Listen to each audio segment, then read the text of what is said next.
Hello everyone, welcome to my YouTube channel. আমার YouTube channel S tutorial home. যারা এখনও পর্যন্ত ইউটিউব চ্যানেলটিকে সাবস্ক্রাইব করেনি অবশ্যই ইউটিউব চ্যানেলটিকে সাবস্ক্রাইব করবে। আজকের ভিডিওটি দেখার পর ভালো লেগে থাকলে অবশ্যই লাইক কমেন্ট বেশি বেশি করে শেয়ার করবে। আজকের আলোচনা এইচএস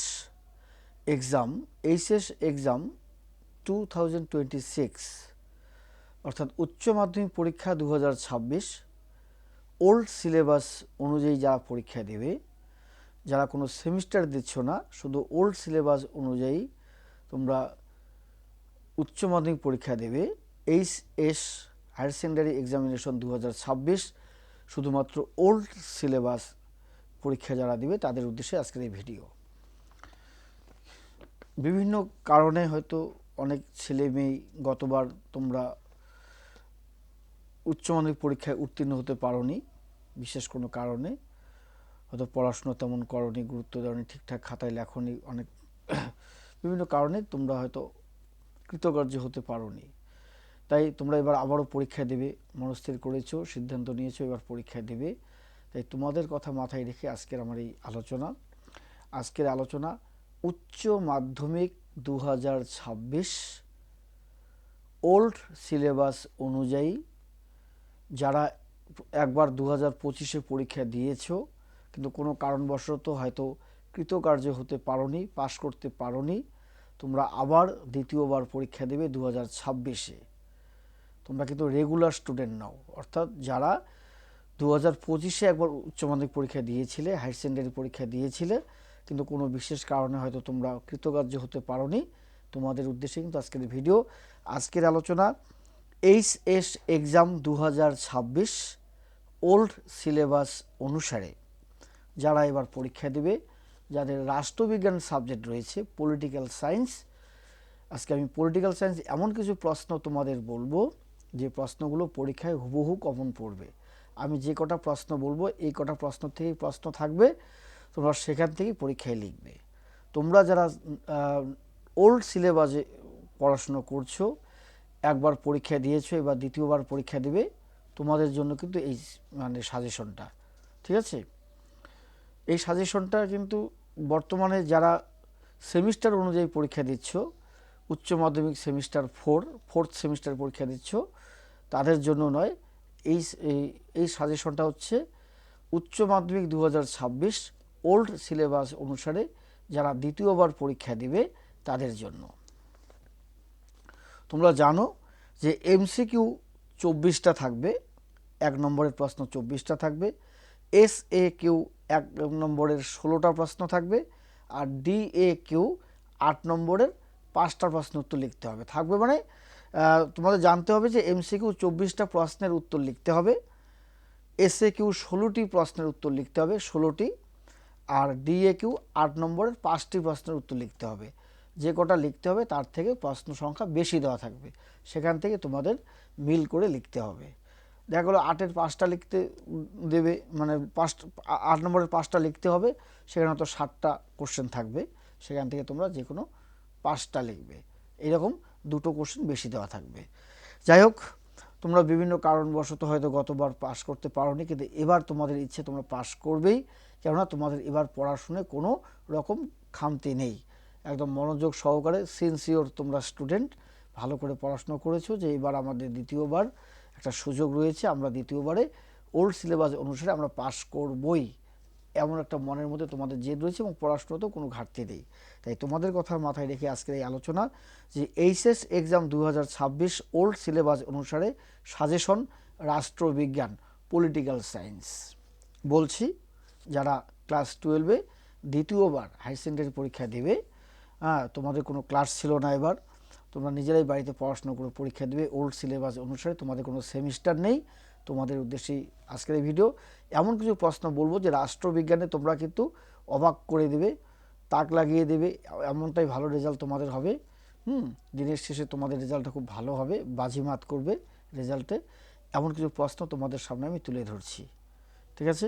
আমার সাজেশন ব্রহ্মাস্ত্র তোমাদের হাতে তুলে দিলাম, সেরা সাজেশন, লাস্ট মুহূর্তের সেরা, লাস্ট মিনিট সাজেশন আমি বলছি, তোমরা খাতায় লিখে নাও, এগুলোই পড়বে। প্রশ্নের মান 8, প্রশ্নের মান 8। 8 নম্বরের 5টা প্রশ্ন উত্তর লিখতে হবে। আমি এমন কিছু প্রশ্ন বলবো, তোমরা খাতায় লিখে নাও। নাম্বার 1, আন্তর্জাতিক সম্পর্ক বলতে কি বোঝো? আন্তর্জাতিক সম্পর্ক বলতে কি বোঝো? আন্তর্জাতিক সম্পর্ক ও আন্তর্জাতিক রাজনীতির মধ্যে পার্থক্য লেখো। এই প্রশ্নটা কিন্তু তোমাদের এবার পরীক্ষায় আসার চান্স খুব বেশি, প্রবল আসতেই পারে এই প্রশ্নটা। অথবা আন্তর্জাতিক সম্পর্কের সংজ্ঞা লেখো বা সংজ্ঞা দাও, আন্তর্জাতিক সম্পর্কের বিকাশের ধারাগুলি আলোচনা করো। এই দুটো প্রশ্ন থেকে যে কোনো একটা প্রশ্ন কিন্তু তোমাদের আসবেই। আন্তর্জাতিক সম্পর্ক বলতে কি বোঝায়, আন্তর্জাতিক সম্পর্ক ও আন্তর্জাতিক রাজনীতির মধ্যে পার্থক্য, এটা অত্যন্ত গুরুত্বপূর্ণ প্রশ্ন। তারপরে নাম্বার 2, ক্ষমতা কাকে বলে? ক্ষমতার ক্ষমতার মূল উপাদানগুলি আলোচনা করো। ক্ষমতা কাকে বলে? ক্ষমতার মূল উপাদানগুলি আলোচনা করো। এই প্রশ্নটাও কিন্তু অত্যন্ত গুরুত্বপূর্ণ। তাহলে ক্ষমতা কাকে বলে, ক্ষমতার মূল উপাদানগুলি আলোচনা করো। আর আন্তর্জাতিক সম্পর্ক বলতে কি বোঝায়, আন্তর্জাতিক সম্পর্কের সঙ্গে আন্তর্জাতিক রাজনীতির পার্থক্য, এই দুটো প্রশ্ন থেকে তোমরা কমন পাবেই পাবে। পরের প্রশ্ন, উদারনীতিবাদ বলতে কি বোঝো বা উদারনীতিবাদ বলতে কি বোঝায়? উদারনীতিবাদের বৈশিষ্ট্যগুলি আলোচনা করো। এটাও কিন্তু তোমাদের 2026-এর জন্য অত্যন্ত গুরুত্বপূর্ণ প্রশ্ন। উদারনীতিবাদ বলতে কি বোঝায়, উদারনীতিবাদের বৈশিষ্ট্যগুলি আলোচনা করো। এটা পঞ্চম অধ্যায় থেকে। এরপরে পরের প্রশ্নটাই যেটা ইম্পর্টেন্ট, গান্ধীজির রাজনৈতিক দর্শনের মূল সূত্র। এই গান্ধীজির রাজনৈতিক দর্শনের মূল সূত্রগুলি আলোচনা করো। অথবা উদারনীতিবাদ বলতে কি বোঝায়, উদারনীতিবাদের বৈশিষ্ট্যগুলি আলোচনা করো। এই উদারনীতিবাদের বৈশিষ্ট্য অথবা গান্ধীজির রাজনৈতিক দর্শনের মূল সূত্র, দুটোর মধ্যে একটা কমন পাবে। নেক্সট কোশ্চেন, দ্বিকক্ষ বিশিষ্ট আইনসভা বলতে কি বোঝায়? দ্বিকক্ষ বিশিষ্ট আইনসভা বলতে কি বোঝায়? এর পক্ষে ও বিপক্ষে যুক্তিগুলি আলোচনা করো।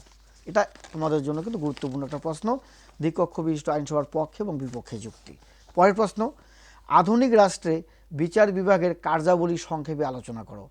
আধুনিক রাষ্ট্রে বিচার বিভাগের কার্যাবলী সংক্ষেপে আলোচনা করো, এটাও পড়ে নেবে। পরের প্রশ্ন, অঙ্গরাজ্যের রাজ্যপালের ক্ষমতা ও পদমর্যাদা আলোচনা করো। রাজ্যপালের ক্ষমতা ও পদমর্যাদা আলোচনা করো অথবা রাজ্যপালের স্বেচ্ছাধীন ক্ষমতা সম্পর্কে আলোচনা করো। এর পরের প্রশ্ন, ভারতের প্রধানমন্ত্রীর ক্ষমতা ও পদমর্যাদা আলোচনা করো। ভারতের প্রধানমন্ত্রীর ক্ষমতা ও পদমর্যাদা আলোচনা করো।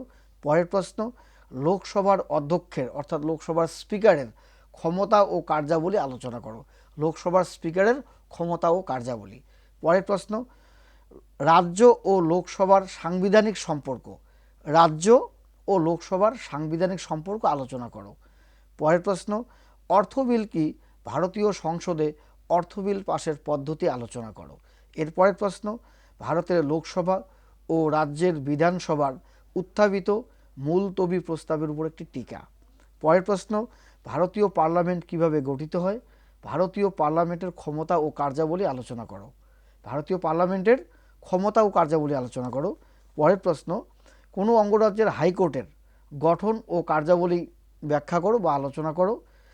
অথবা ক্রেতা সুরক্ষা আদালত সম্পর্কে টিকা বা ক্রেতা সুরক্ষা আদালত, এই ক্রেতা সুরক্ষা আদালত সম্পর্কে টিকা লেখো, এটা আসতে পারে। কিন্তু হাইকোর্ট অথবা সুপ্রিম কোর্টের মধ্যে যে কোনো একটা কমন পড়বে তোমাদের, যে কোনো অঙ্গরাজ্যের হাইকোর্টের গঠন ও কার্যাবলী, অথবা ক্রেতা সুরক্ষা আদালত সম্পর্কে একটি টিকা, অথবা ভারতের লোক আদালতের গঠন ও কার্যাবলী সংক্ষেপে বিশ্লেষণ করো, অথবা ভারতের অধস্তন আদালতের উপর একটি টিকা, অথবা ভারতের সুপ্রিম কোর্টের গঠন ক্ষমতা ও কার্যাবলী। ভারতের সুপ্রিম কোর্টের গঠন ক্ষমতা কার্যাবলী অথবা হাইকোর্ট, এই হাইকোর্টের গঠন ক্ষমতা কার্যাবলী, হাইকোর্ট অথবা সুপ্রিম কোর্ট যে কোনো একটি প্রশ্ন এবার 2026-এর উচ্চ মাধ্যমিক পরীক্ষায় আসবে। হাইকোর্ট অথবা সুপ্রিম কোর্ট, তোমরা দুটো একটু পড়ে নেবে, একটা কমন পাবেই। ঠিক আছে, এই যে প্রশ্নগুলো বললাম এগুলো অত্যন্ত গুরুত্বপূর্ণ প্রশ্ন। যারা 2025-এ উচ্চ মাধ্যমিক পরীক্ষা দিয়েছিলে কিন্তু কোনো কারণে হয়তো তোমরা পাশ করতে পারোনি, কৃতকার্য হতে পারোনি, তোমরা এবার দ্বিতীয়বার আবার পরীক্ষা দেবে, তোমাদের জন্য কিন্তু আজকের এই ভিডিও এবং তোমাদের জন্য এই প্রশ্নগুলি অত্যন্ত গুরুত্বপূর্ণ। এবার যারা ভালো রেজাল্ট করতে চাও রাষ্ট্রবিজ্ঞান বিষয়ে, তোমরা এই প্রশ্নগুলি একটু দেখে যাও, পরীক্ষায় অবশ্যই ভালো রেজাল্ট করবে। হুবহু প্রশ্ন 8 নম্বরের যে 5টা লিখতে হবে, আমি যে প্রশ্নগুলো বললাম টোটাল প্রশ্ন 60টা থাকবে, 60টাই এই সাজেশন থেকে প্রশ্ন থাকবে, আমার সাজেশন থেকে প্রশ্ন থাকবে, 60টাই কমন পড়বে। তোমরা এখান থেকে যে কোনো 5টি প্রশ্নের উত্তর লিখবে। 8 নম্বরের 5টি প্রশ্নের উত্তর লিখলে 5/40 এখানে। এরপরে আমি কিছু এসএ কিউ প্রশ্ন কিছু বলবো, যে 1 নম্বরের 16টা প্রশ্ন যে লিখতে হবে সেগুলো একটু বলে নিচ্ছি। এসএ কিউ প্রশ্নের মান 1 প্রশ্নগুলো বলছি, একটু তোমরা এগুলো একটু পড়ে নিও। সেটি হচ্ছে ঠান্ডা যুদ্ধ বলতে কি বোঝো? 2 নম্বর, মার্শাল পরিকল্পনার মূল উদ্দেশ্য কী ছিল? ঠান্ডা লড়াইয়ের দুটি বৈশিষ্ট্য, ট্রুম্যান নীতি কাকে বলে? ন্যাটো এর পুরো নাম, NATO ন্যাটো এর পুরো নাম। দাঁতাত বলতে কি বোঝো? SALT সল্ট এর পুরো নাম। দাঁতাত ও ঠান্ডা লড়াইয়ের মধ্যে প্রধান পার্থক্য কী? তারপর NAM ন্যাম এর পুরো নাম। গ্লাসনস্ত কি বা পেরেস্ত্রৈকা কি? G77 বলতে কি বোঝো? একটি পঞ্চশীল নীতির উল্লেখ করো।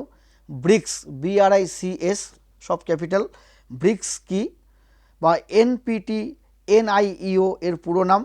পররাষ্ট্রনীতি বলতে কি বোঝো?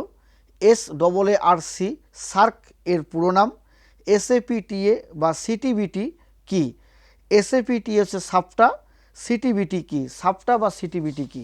এর মধ্যে কিন্তু তোমাদের পরীক্ষায় প্রশ্ন কমন পড়বে। এর পরের প্রশ্ন, সার্কের প্রধান উদ্দেশ্য কি? The making of foreign policy গ্রন্থটি কার লেখা? দ্য রিলেশন অফ নেশনস গ্রন্থের লেখককে? ভেটো ক্ষমতা বলতে কি বোঝো? জাতিপুঞ্জের দুটি উদ্দেশ্য। সম্মিলিত জাতিপুঞ্জের বর্তমান সদস্য সংখ্যা কত? ইউনেস্কো কি? দ্বৈত ভিটো বলতে কি বোঝায়? শান্তির জন্য ঐক্য প্রস্তাবটি কি? স্পিরিট অব দ্য লস গ্রন্থটি কার লেখা? ভারতের উপরাষ্ট্রপতির প্রধান কাজ কি? রাজ্যপালের স্বেচ্ছাধীন ক্ষমতা কি? ভারতের রাষ্ট্রপতি কিভাবে নির্বাচিত হন? রাজ্যসভায় সভাপতিত্ব কে করেন? রাজ্যপালের দুটি কার্যাবলী। ইমপিচমেন্ট কি? ইমপিচমেন্ট পদ্ধতি। লোক আদালত গঠনের উদ্দেশ্য কি? ভারতের বিচার ব্যবস্থার দুটি বৈশিষ্ট্য। ট্রাইব্যুনাল কি? ট্রাইব্যুনাল কি? ক্রেতা সুরক্ষা আইন কত খ্রিস্টাব্দে পাশ হয়? বন্দি প্রত্যক্ষীকরণ কি? প্রতিষেধ বলতে কি বোঝায়? অর্পিত ক্ষমতা প্রসূত আইনের সংজ্ঞা দাও। কোটা কি? কাকে মুখ্যমন্ত্রীর দ্বিতীয় সত্তা বলা হয়? ন্যায় পঞ্চায়েত কি? SAL স্যাল এর পুরো নাম। ক্রেতা সুরক্ষা আইন ভারতে কবে পাশ হয়? স্থানীয় স্বায়ত্তশাসন ব্যবস্থা বলতে কি বোঝায়? পশ্চিমবঙ্গে বর্তমানে কটি পৌরসভা এবং কটি পৌর নিগম রয়েছে? গ্রাম সভা কাদের নিয়ে গঠিত হয়? পঞ্চায়েত সমিতির আয়ের দুটি উৎস। জেলা পরিষদের আয়ের দুটি উৎস। ব্লক উন্নয়ন আধিকারিকের যে কোনো দুটি ক্ষমতা। জেলা পরিষদের দুটি গুরুত্বপূর্ণ কাজ লেখো। ওয়ার্ড কমিটি কি? পৌরসভার দুটি আবশ্যিক কাজ উল্লেখ করো। বড় কমিটি কি? পশ্চিমবঙ্গের পৌরসভাগুলির আয়ের দুটি উৎস উল্লেখ করো। KMC এর বর্তমান মেয়রকে? মেয়রের দুটি কাজ। ক্ষুদে জেলা শাসক কাকে বলে? ক্ষুদে জেলা শাসক কাকে বলে? বেনিফিশিয়ারি কমিটি কি? এই প্রশ্নগুলোর থেকেই তোমরা 16টা প্রশ্ন কমন পাবে। মানে 1 নম্বরে যে 16টা প্রশ্ন লিখতে হবে এই প্রশ্নগুলোর থেকে কমন পাবে। আর 8 নম্বরের যে প্রশ্নগুলো আমি তোমাদের বললাম, 8 নম্বরে যে 5টা লিখতে হবে, আমার সাজেশন থেকে আমি যে প্রশ্নগুলো বললাম এখান থেকেই তোমরা 5টা প্রশ্ন কমন পাবেই। তার মানে কি, যে কটা থাকবে 8-এর সব কটাই আমার এই সাজেশন থেকেই কমন পড়বে। তোমাদের এখান থেকে 5টা লিখতে হবে। তাহলে যারা গতবার রাষ্ট্রবিজ্ঞানে পাশ করতে পারোনি তাদের উদ্দেশ্যে বলছি, এই সাজেশনটা ফলো করে পড়ো। এবার সবাই তোমরা কিন্তু রাষ্ট্রবিজ্ঞানে ভালো রেজাল্ট করবে, বাজিমাত করবে রাষ্ট্রবিজ্ঞানে। লাস্ট মুহূর্তের সেরা লাস্ট মিনিট সাজেশন উচ্চ মাধ্যমিক 2026 ওল্ড সিলেবাস অনুসারে যারা পরীক্ষা দেবে দ্বিতীয়বার তাদের জন্য কিন্তু আজকের এই সাজেশন অত্যন্ত গুরুত্বপূর্ণ। ভালো রেজাল্ট করার জন্য এই সাজেশন অত্যন্ত তোমাদের গুরুত্বপূর্ণভাবে কাজে দেবে এই সাজেশন। তাই বলছি, কেউ মিস করবে না। এই সাজেশনটা সবাই সংগ্রহ করো আর ভালো করে পড়ো। এই সাজেশন অনুযায়ী পড়ে যাও, সবাই কিন্তু ভালো রেজাল্ট করবে। আর MCQ প্রশ্ন আমি বললাম না, ভিডিওটি অনেক বড় হয়ে যাবে। MCQ যে 24টা প্রশ্ন থাকবে সেটা তোমাদের মধ্যে জানাই থাকবে। সেখান থেকে 4টা করে অপশন থাকবে, অপশন থেকে চুজ করে নিয়ে তোমরা 24টা প্রশ্ন উত্তর ঠিক করবে। ঠিক আছে? এবার রাষ্ট্রবিজ্ঞানে কেউ ফেল করবে না, সবাই ভালো নাম্বার নিয়ে পাস করবে। এমন সাজেশন যদি তোমাদের হাতে থাকে অবশ্যই ভালো রেজাল্ট করবে। আজকের এই ভিডিওটি দেখার পর যদি ভালো লেগে থাকে অবশ্যই লাইক, কমেন্টস এবং বেশি বেশি করে শেয়ার করবে। আর যারা এখনও পর্যন্ত আমার YouTube channel S tutorial home এই চ্যানেলটি সাবস্ক্রাইব করনি, অবশ্যই ইউটিউব চ্যানেলটি সাবস্ক্রাইব করবে।